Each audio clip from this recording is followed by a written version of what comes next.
Hello, friends, and welcome back to Malicious Compliance Stories. Today's first story explores how power can be abused in the smallest ways. A thin-walled apartment, an elderly neighbor with a grudge, and repeated police visits for noise that never crossed the line. But before we begin, best way to support our channel is to leave comments, like, and subscribe with a turned-on bell so you don't miss the new video every single day. Here we go.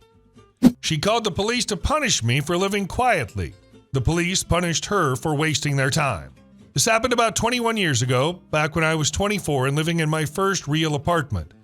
It was one of those places you only ever live in once, an 18-unit building that looked solid from the outside but might as well have been built out of cardboard and wishes. The soundproofing was non-existent. You could hear someone sneeze 3 units over, and if a neighbor dropped a spoon, it echoed like a gunshot. I was young, single, and pretty quiet overall. I worked during the day, didn't throw parties, didn't have people over late. My idea of noise was listening to music at a reasonable level or watching a movie in that evening. No subwoofers, no surround sound, nothing shaking the walls, just normal living sounds in a building that clearly wasn't designed for humans to exist in without overhearing each other. My next-door neighbors were an elderly couple. The husband was mostly invisible, quiet, shuffled around, never caused trouble. The wife, on the other hand, had apparently decided that my apartment was her personal enemy. Every so often, usually in the early evening, there would be a knock at my door. 2 police officers, always polite, always slightly embarrassed. They'd explain there was a noise complaint coming from next door. I'd invite them in, show them what I was doing, and they'd stand there listening. Every single time they came to the same conclusion. My volume was not excessive, not even close. No violation, no warning, nothing actionable. Still, they'd give me the same tired line, "We're not saying you're doing anything wrong, but could you turn it down just a little?" And because I was young and didn't want trouble, I always did. Even though it meant turning something that was already quiet into barely audible background noise. This didn't happen once or twice, it happened over and over, a dozen times at least, maybe more. Different officers, same routine, same neighbor, same outcome. At some point, the visit stopped feeling neutral and started feeling intrusive, not because of the cops, they were just doing their jobs, but because someone was repeatedly calling them, knowing full well there was no real problem. It felt like harassment by proxy. The final time it happened, I'd had enough. The officers came in, listened, exchanged that familiar look, and one of them started into the usual, "maybe just turn it down a bit" speech. I stopped him and asked a question and said, "Can I ask you something?" I said. "Is there any consequence for someone who keeps calling you out for nothing? Because this keeps happening, and every time you come here, you say the same thing." They didn't answer right away. One of them shifted his weight, the other cleared his throat. They didn't say yes, they didn't say no, but I could see it land. I could see the thought click into place. They thanked me for my cooperation, left, and that was the last time the police ever knocked on my door because of her.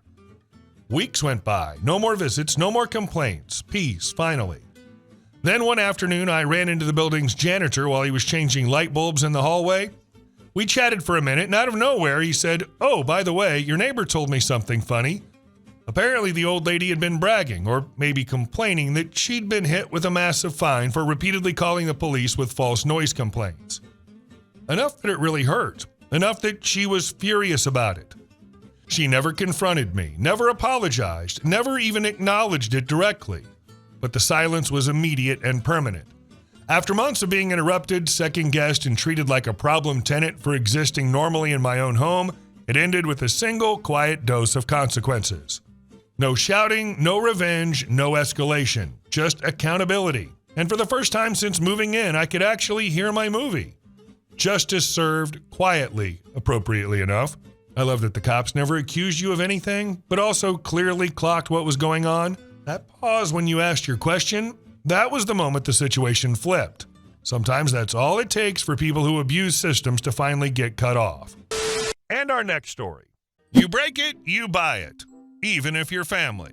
My sister Melissa has always lived like she's the main character in everyone else's life. Rules apply to other people, consequences are optional. If something goes wrong, it's always someone else's fault, or fate, or just bad luck. So when her car broke down and she asked to borrow mine for a few hours, I should have known better. My car wasn't anything fancy, an older sedan, paid off, reliable, the kind of car you keep alive because you need it.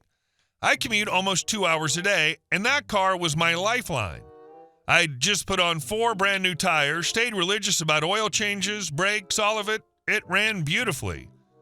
Before I handed her the keys, I stopped her in the driveway. "Do not speed," I said. "This isn't a new car. It's not built for it. Just run your errands and come back." She rolled her eyes so hard I thought they might get stuck. "Relax," she said. "I'm not an idiot. I'll be careful." Those were the last words she said to me before everything went to hell. 4 hours later, my phone rang. Her voice was shaky, dramatic, already setting the tone. "I had a little accident." My heart dropped. I asked if she was okay. "I'm fine," she said quickly. "Totally fine, not even sore." Then I asked about the car. Long pause. "It's pretty bad." When I got to the tow yard, I understood immediately what she meant by pretty bad. The car wasn't damaged, it was obliterated. The roof was crushed, one side was scraped raw, the windshield was spider-webbed, the frame was visibly twisted. This wasn't a fender bender, this was a violent high-speed crash. The tow truck driver and the service manager stood nearby, quietly shaking their heads. I asked what happened. The manager squatted down, inspected the undercarriage, and let out a slow whistle. "Dry road, straight stretch, no other vehicles involved?" he asked. I nodded. He looked back at the car. "The only way an older sedan rolls like this is if it was going fast, really fast." "How fast?" I asked. He didn't hesitate. "Well over 100, probably trying to see how much it could handle." The speed limit on that road was 45. Melissa had turned my commuter car into a missile because she wanted to play a race car driver. When I confronted her, she didn't apologize. She was annoyed. Genuinely annoyed. "It was an accident," she said. "Why are you acting like I did it on purpose?" "Because you ignored the one thing I asked you not to do," I said. "You were speeding." She scoffed. "Everyone speeds. And you have insurance. That's literally what it's for." That's when something in me snapped. Insurance doesn't magically erase consequences. My deductible didn't vanish. My premiums didn't stay the same, and insurance certainly wasn't replacing my car with something equivalent in a market I couldn't afford. I was out thousands of dollars, transportation, and the only reliable vehicle I owned. Melissa, she walked away without a scratch. So I called a lawyer.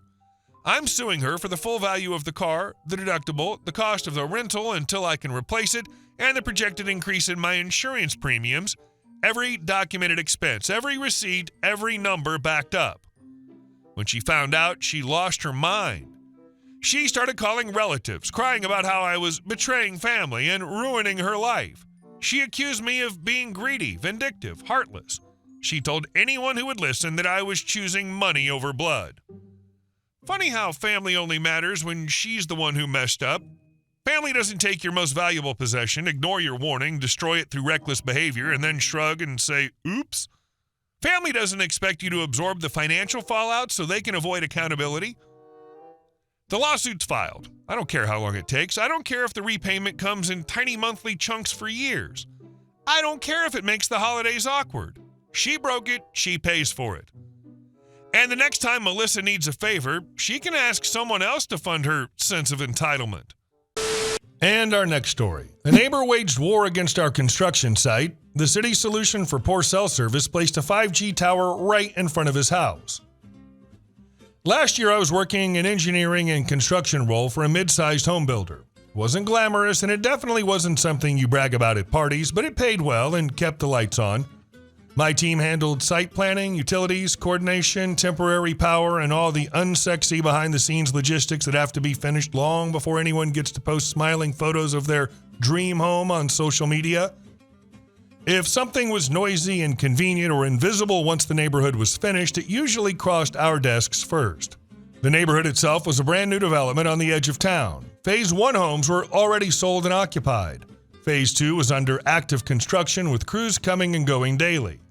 Phase 3 was still just dirt, survey flags, and heavy equipment. None of this was a secret. Buyers were told repeatedly in writing during the sales process that construction would continue around them for at least another year. The maps were clear. The disclosures were explicit. Anyone who bought there knew exactly what they were signing up for. Despite that, we somehow attracted a very specific demographic. Anti-vaccine, anti-5G, anti-science, anti-anything that didn't come from a Facebook group types. The kind of people who move next to an active job site then act personally attacked by the existence of power tools, diesel engines, and people doing their jobs. Most of them were just noisy in the harmless sense. Complaints about dust on their cars, complaints about construction trucks moving too fast, complaints about the sun reflecting off windows at the wrong angle. Stuff we logged, responded to politely, and moved on from without much thought. Then there was Adam. Adam lived near the entrance of the neighborhood about a block from the main construction zone. He was in his late 40s, permanently angry, and had that very specific tone of voice that suggests he never had once been told no in a meaningful way. He didn't complain so much as accuse, as if every convenience was part of a coordinated attack against him personally. The first time I met him, he marched straight onto the site wearing gym shorts and sandals, waving his phone like a badge. "You can't have that generator running," he snapped. "It's dangerous." I looked at the generator. It was a modern enclosed unit with sound baffling. From more than 20 feet away, you could barely hear it over normal neighborhood noise. "Sir," I said, "it's temporary power for the site. It's within city noise limits." "I don't care about your limits," he shot back. "It's damaging my hearing." I glanced at the distance between his house and the generator, then back at him. "You're over a block away." "And sound travels," he said, jabbing a finger in the air. "My kids can feel it." That was my first hint that this wasn't going to be a normal interaction. From that day on, Adam called constantly, sometimes multiple times a day. He complained that the streetlights were too bright and were interfering with circadian rhythms. He complained that construction dust was coating his lungs. He complained that generator fumes were entering his home, despite the fact that the generator was electric and produced no exhaust at all. At one point, completely straight-faced, he told us the vibrations from the site were stunting his children's development. I wish I were exaggerating. Every call followed the same script. Adam would accuse us of something scientifically absurd. We would explain calmly with documentation. He would accuse us of lying. Then he would escalate, usually by threatening to go to the city. Eventually, he did exactly that. Inspectors came out, they measured noise levels, they checked air quality, they verified permits. Every single time we were compliant. Everything passed. That didn't stop him.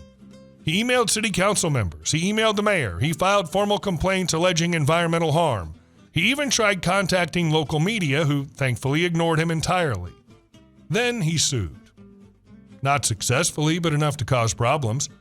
The lawsuit itself was weak, but it triggered enough bureaucratic nonsense that our legal department told us to mitigate the situation. Translate, move the generator so the headache would stop. So we did. We relocated the generator to a much more inconvenient location, ran new temporary wiring, and reconfigured power feeds.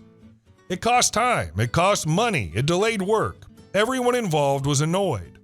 And for 2 nights during the transition, the streetlights were off. Guess who called to complain?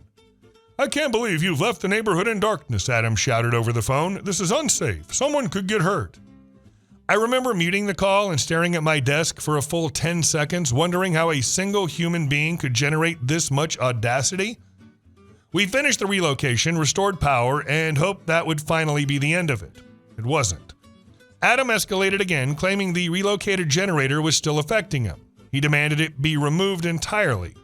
When we explained that was impossible, he threatened another lawsuit. By this point, everyone on my team knew his name. Whenever a complaint came in, we didn't even need to read it. Someone would just sigh and say, "Adam again," and we'd all know exactly what that meant. Then a few months later, the city sent us a completely unrelated directive. The area had poor cell service. Residents had been complaining about dropped calls and dead zones long before construction even began.